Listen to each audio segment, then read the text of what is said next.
የአገልግሎት ምንጭ መንፈስ ቅዱስ ነው የሚል ርዕስ ሰጥቻለሁ። አንደኛ የአገልግሎት ምንጭ የመንፈስ ቅዱስ ነው። ያለ መንፈስ ቅዱስ አገልግሎት ፍሬ የለውም። ዛሬ ምስራች ተናጋሪ ቅባቶች በእናንተ ላይ ይውረድባችሁ። ቁሳዊ ምክንያታዊ አካባቢ የከበበው ሁኔታ የሚናገር ቅባት አይደለም የሚፈልገው። ቅባት የሚመጣው የምስራች ወንጌልን ለመናገር። አማችሳ በኔ ውስጥ የለም። ቃልቻ በኔ ልብ ውስጥ የለም። ተንኮልና አመጽ በኔ ልብ ውስጥ የለም። በኔ ውስጥ ያለው የጌታ የእግዚአብሔር መንፈስ ነው። አሜን በል። አፋችሁ ከዚህ በኋላ 2018 የምስራችሁ ወንጌል መናገር ይጀምራል። ቅባት ያለው ሰው የራሱ ምሻት አያመው፣ ሌላው ጉዳይ ነው እሱ ውስጥ ያለው እንጂ ቅባት ያለው ሰው እኔ ተበድያለሁ፣ እኔ ያሞኛል፣ እኔ ጊዜ እንደዚህ ነው አይልም። እና የጌታ የእግዚአብሔር መንፈስ በኔ ላይ ነው። በስኪ በኢየሱስም ይሆን። አንዳንድ ሰው አማኝ የመሰለ እንደ ምላጭ የቆረጠው ቦታ ሲፈወሳየው ዝም ብሎ አስመስለው እንደ ምላጭ የገባበት ቦታ በጣም የሚተነብይ ይመስላል፣ ግን ምላሱ ምላጭ ነው።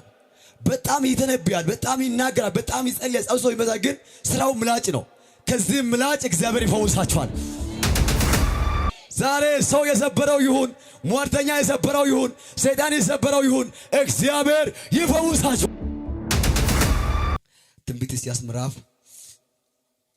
61 ቁጥር 1 እግዚአብሔር ቃል እናያለን። የጌታ የእግዚአብሔር መንፈስ በእኔ ላይ ነው፣ ለድሆችን የምስራችን ይሰብክ ዘንድ እግዚአብሔር ቀብቶኛል። ልባቸው የተሰበሩትን እጠግን ዘንድ፣ ለተማረኩትን ነፃነትን፣ ለታሰሩትን መፈታትን እናገር ዘንድ ልኮኛል። ቁጥር 2 የተወደደችውን የእግዚአብሔር ዓመትን አምላካችንም የሚበቀልበት ቀን እናገር ዘንድ፣ የሚያለቅሱትን ሁሉም አጽናና ዘንድ። ኧረ አሜን። ከዚህ በኋላ ያለቀስክ አትድንም። ኢየሱስ ክርስቶስ ጌታ ነው። ትንቢተ ኢሳይያስ ምዕራፍ 61 ቁጥር 1-2 ላይ ነው ይህ የሚገኘው። ይህ ክፍል በመጀመሪያ ስለ ትንቢቱ ነው። ኢየሱስም በምኩራብ ውስጥ ይህን ክፍል አነበበው። ዛሬም ይህ ቃል ተፈጽሟል ብለን ተናገረ። ዛሬ በጆሮአችሁ ይህ ቃል ተፈጸመ ብሎ ጌታ ኢየሱስ ክርስቶስ የተናገረው ትንቢት የተናገረ ቃል ነው። ሉቃስ ወንጌል ምዕራፍ 4 ቁጥር 16 እና 21 ላይ ጌታ ኢየሱስ ክርስቶስ ይህ ቃል ተመልሶ በትንቢተ ኢሳይያስ ምዕራፍ 61 ላይ ያለው ቃል ጌታ ኢየሱስ ክርስቶስ ደግሞ ተመልሶ ይህ ቃል ተናግሯል። ይህ ቃል በዞሮ በትንቢተ ኢሳይያስ ዛሬ 700 ምናምን ዓመት የተነገረው ቃሉ ዛሬ በጆሮዬ ተፈጽሟል አለው ኢየሱስ። እስካን ሰው ተፈጸመ በስኪ። ሰይጣን ፍጻሜ አይወድም። ተፈጸመ ካለ ይናደዳል። እስካን ሰው ተፈጸመ በስካን ሰው ያንቺ ውደ ዛሬ ተፈጽሟል። እስካን ሰው ተፈጸመ በስኪ። ይህ ቦታ በጣም ታላቅና ኃያል የሆነው እግዚአብሔር መንፈስ ቅዱስ የሚሰራበትና እግዚአብሔር እጅ ያለበት ነው። የአገልግሎት ምንጭ መንፈስ ቅዱስ ነው የሚል ርዕስ ሰጥቻለሁ። አንደኛ የአገልግሎት ምንጭ የመንፈስ ቅዱስ ነው። ያለ መንፈስ ቅዱስ አገልግሎት ፍሬ የለውም። ያለ መንፈስ ቅዱስ ቅባት የሚባለው መንፈስ ቅዱስ በእናንተ ካላረፈ፣ መንፈስ ቅዱስ ካልሰራ፣ ምንጩ ዋናው እሱ ካልሆነ፣ ስጋ ከሆነ ለውጥ የለን። መንፈስ ቅዱስ የአገልግሎት ምንጭ ነው። አንድ ሰው አገልግሎት ምንጭ መንፈስ ቅዱስ ነው። በስኪ ሰባኪ ሆንክ፣ ዘማሪ ሆንክ፣ ሰጪ ሆንክ፣ ዋናው ምንጩ ማን ነው? መንፈስ ቅዱስ ነው። እስኪ አንድ ሰው መንፈስ ቅዱስ ነው። በስኪ አንደኛ ትንቢተ ኢሳይያስ ምዕራፍ ያለው ሐሳቡ ላይ የጌታ መንፈስ የጌታ የእግዚአብሔር መንፈስ በኔ ላይ ነው። አገልግሎቴ በሰው ጥበብ ወይም በችሎታ ብቻ አይሳካም።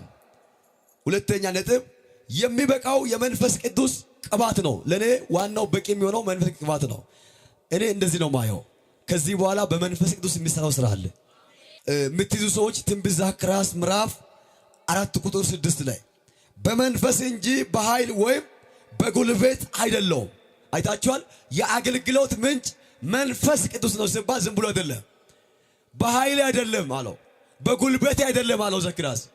በመንፈስ ነው እንጂ አለው። ሲዘምረው በመንፈስ ነው፣ ሲናገር በመንፈስ ነው፣ ሲሰጥ በመንፈስ ነው አለው እንጂ በኃይል በጉልበት አይደለም። ጌታ ኢየሱስ ሲናገር እኔ አገልጋይ ነኝ አላለም። ቀብቶኛል ነው ያለው፣ ልኮኛል ነው ያለው። ዛሬ የተላካችሁ ሰዎች እንደገና ደግሞ ወደ ምስራቅ ወደ ትላካላችሁ።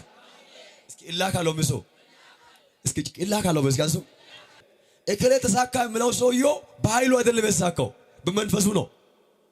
ዛሬ በመንፈሱ እግዚአብሔር ያሳካቸዋል። የቅባት ዓላማ የምስራች ማወጅ ነው። የቅባቱ ዓላማ ዋናው አንድ እክለ ተቀባ የሚለው የምስራች ወንጌል ለሰዎች ማወጅ ነው እንጂ ሽሮ መግጃ አይደለም ቅባት። አሜን። ዛሬ ምስራች ተናጋሪ ቅባቶች በእናንተ ላይ ይውረድባችሁ። ቁሳዊ ምክንያታዊ አካባቢ የከበበው ሁኔታ የሚናገር ቅባት አይደለም የሚፈልገው። ቅባት የሚመጣው የምስራች ወንጌልን ለመናገር ወንጌል ለመስበክ ተልኮ ለማስፈጸም ኢየሱስ ይመጣል ለማለት ነው ቅባት መጣው።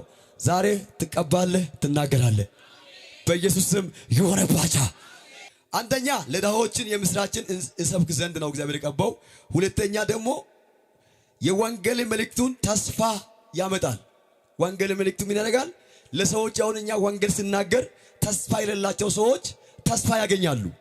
ተስፋ የሌላቸው ሊሞቱ የቀረቡ ሰዎች ለታሰሩት አይልም መጽሐፉ ለታሰሩት ነፃነት ሲባል የምንናገረው የምስራች ቃል ለሰው ልጅ ምን ይሰጣል? ተስፋ ነው የሚሰጠው። ተስፋ በእጃችሁ አለ። ተስፋ በልባችሁ አለ። ኢየሱስ ሲናገር የጌታ የእግዚአብሔር መንፈስ በእኔ ላይ ነው አለ።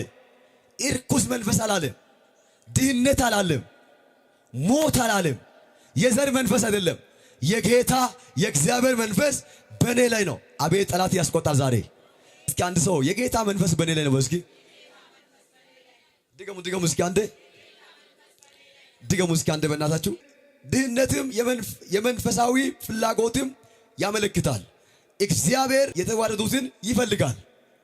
የተዋረዱትን እግዚአብሔር ይፈልጋል። ሰው አይፈልግም እንጂ እግዚአብሔር ይፈልጋል።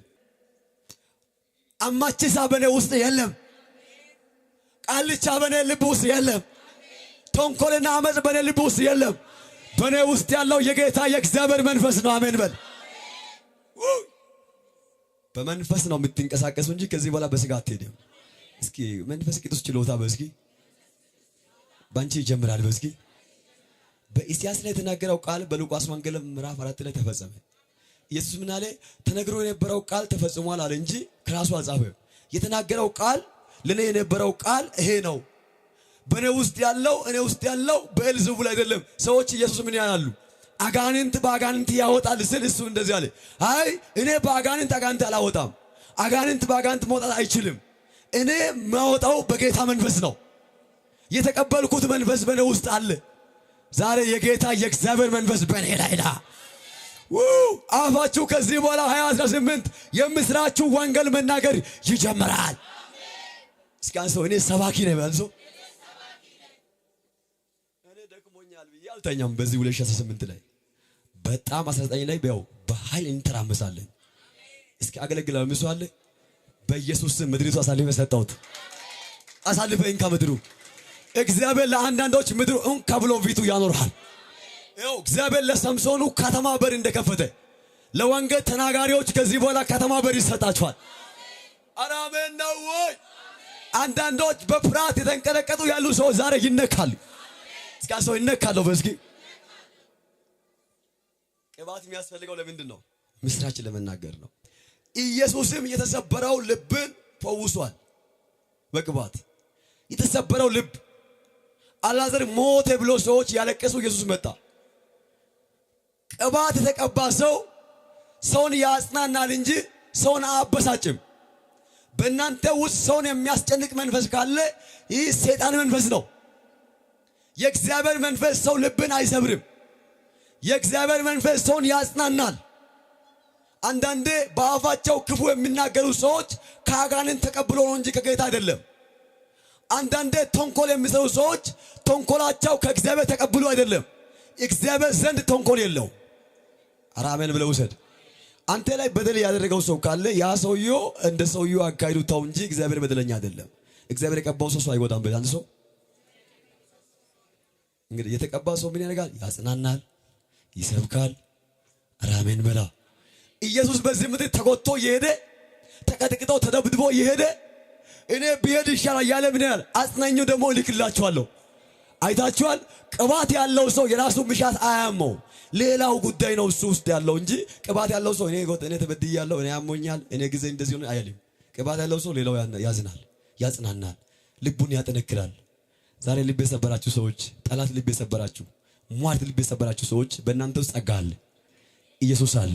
ከኔ ጋር እጅ ከፈርጉና የጌታ የእግዚአብሔር መንፈስ በእኔ ላይ ነው። በስኪ በኢየሱስም ይሆን። ከየት ጀምራ ነው ማግሎ ጀምር ይችላል። ከየት መጣ ነው? በቃ የሆነ የሚበጠበጥ ቅባት ብላችሁ ወርዷል። ኢየሱስ በቅባት ምን ያድርጓል? ሰዎችን ይፈውሳል። ሶስተኛ የልብን ቁስልን እግዚአብሔር የሚፈውስ ነው። መዝሙር 147 ቁጥር 3 ላይ ልባቸው የተሰበሩትን ይፈውሳል እግዚአብሔር። ልባቸው ምን የሆኑ ሰዎች እስኪ እግዚአብሔር ይፈውሳል የሚሳለ የምሳሌ አንድ ሰው እየሄደ ይሄ ነካ ስነካ እያይሽ አትሄጂም አይን የለሽም ሰው ይላል። እግዚአብሔር ግን ሲወድቀው አይዞሽ መዝሙር 91 ላይ ከፊትሽ ላይ ድንጋይ ያነሳል ብሎ መልአክ ያዛል። የኛ ፊት ድንጋይ የሚያስቀምጡ ሰዎች ናቸው እንጂ እግዚአብሔር አይደለም። በህይወታችን ድንጋይ ያስቀመጡ ክፉ ሰዎች፣ ክፉ መንፈስ ያሉ ሰዎች ናቸው እንጂ የተቀቡ ሰዎች አይደሉም። አስመሳዮች፣ ተቀባን የሚሉ አደገን የሚሉ ሄደና የሚሉ ኢየሱስ ቤት ድንጋይ ሲያስቀምጠው ኢየሱስ እንደዚህ አለ፣ አዎ እኔ ፊት ድንጋይ ብታስቀምጡ በእኔ ውስጥ ያለው የጌታ መንፈስ ነው። ዛሬ የጌታ የእግዚአብሔር መንፈስ በእኔ ላይ ነው የሚል ሰው ይነሳል። እስኪ ሁሉ ሰው በቤቴ ላይ የጌታ መንፈስ አለ በስኪ አረ አውጁ አውጁ በእናታችሁ የጌታ የእግዚአብሔር መንፈስ በእኔ ላይ ነው። አጨብጭቡ ለእግዚአብሔር ክብር። እኔ እግዚአብሔር እንደዚህ አለ፣ ሰይፍ የመዘዘ ያለ የማይታይ እንደ ምላጭ ሰው የበላ ያለው መንፈስ አሳየኝ። ሰውነታቸው እንደ ምላጭ የቆረጠ ምላጭ አሁን ምላጭ በጣም እስካጥንት ይሄዳል ግን አይታይም። ላሽ አድርጎ ይቆራል። አንዳንድ ሰው አማኝ የመሰለ እንደ ምላጭ የቆረጠው ቦታ ሲፈወሳየው ዝም ብሎ ይኸው አስመስለው እንደ ምላጭ የገባበት ቦታ በጣም የሚተነብይ ይመስላል ግን ምላሱ ምላጭ ነው። በጣም ይተነብያል፣ በጣም ይናገራል፣ በጣም ይጸልያል፣ ሰው ይመዛል ግን ስራው ምላጭ ነው። ከዚህ ምላጭ እግዚአብሔር ይፈውሳቸዋል። ዛሬ ሰው የሰበረው ይሁን፣ ሟርተኛ የሰበረው ይሁን፣ ሰይጣን የሰበረው ይሁን እግዚአብሔር ይፈውሳቸዋል። አንድ ሰው እግዚአብሔር ይፈውሰኛል በስኪ መቼ ከመቼ ትገለበጣለህ ብሎ ይጠብቃሉ ግን አትገለበጭ። ስር ነው ምሰጂ ስር ነው ምሰደው በዛሱ የጌታ የእግዚአብሔር መንፈስ ያለው ኢየሱስ ይህን ቃል ሲናገር አዳራሹ የሞላ ሰው ጻፊ፣ ሰደቃውያን፣ አይሁድ አለቃዎች፣ ትልቅ ሰዎች፣ ፈሪሳውያን ቁጣ ተሞሉ። ይህ ቃል ተፈጸመ ስላለ ዛሬ የሚፈጸም ነገር አለ። ዛሬ የሚሆን ነገር አለ። እስካን ሰው የሚሆን ነገር አለ በስኪ እግዚአብሔር አለ ከሰው ሐሳብ የሚያመልጡ በእኔ አጀንዳ የሚሄዱ ሰዎች አሉ አለ። በኢየሱስ ስም ይሁንባችሁ። ብሰሙ ባይሰሙ 2019 ላይ ትናገራለህ። አራተኛ ክርስቶስን ነፃነትን ያውጃል። ላንቺ በስኪ ቤዛ ሆኖ በመስቀል ላይ ክርስቶስን በስኪ ነፃነትን ያውጃል። በስኪ ከእንግዲህ ወዲህ በስኪ ኮነነ የለብሽም ተብሏል። በስኪ ዛሬ ነፃ መውጣት ይሆን። ቃሊቲ ነፃ ይውጣ። ኢትዮጵያ ቤተ ክርስቲያን ነፃ ይውጣ። ክርስቶስ ነፃነትን ያውጃል። ውይ በቤታችሁ ላይ ዛሬ ሆን ክርስቶስ ነፃነትን ያውጃል። በአገልግሎታችሁ ላይ ነፃነትን ያውጃል። እሺ በዚሁ ላይ አንድ 3 ነጥቦች መናገር ይፈልጋል። ለተራኩትን ነፃነትን፣ ለታሰሩትን መፈታትን፣ ከኃጢአት ከፍርሃት ከሰይጣን እስራት ነፃ ያወጣል። አራሜን በሏ። ዮሐንስ ወንጌል ምዕራፍ 8:36 ላይ ልጁ ነፃ ባወጣቸው በእውነት ነፃ ትሆናላችሁ። ልጁ ነፃ ባወጣችሁ በእውነት ነፃ ትሆናላችሁ። ልጁ ማን ነው? ኢየሱስ ነው። ኢየሱስ ነፃ ካወጣችሁ በእውነት ነፃ ትሆናላችሁ። ማንም ሊኮንናችሁ አይችልም። እስኪ ክርስቶስ ነፃነትን ያውጃል። በስኪ እጅ አምጣ ከፍ አድርጋ። በአንተ ላይ ማን ነው ክፉ ያውጀው ዛሬ ሽር ያለ? አዎ እሱ ነፃነትን የሚያውጅ ከሆነ እሱ ሰላምን የሚያውጅ ከሆነ አንተን እንድጨነቅ፣ አንተ እንድታሰር፣ አንተ እንድትራብ፣ አንተ ጠገኛ እንድትሆን ያደረገ ማን ነው?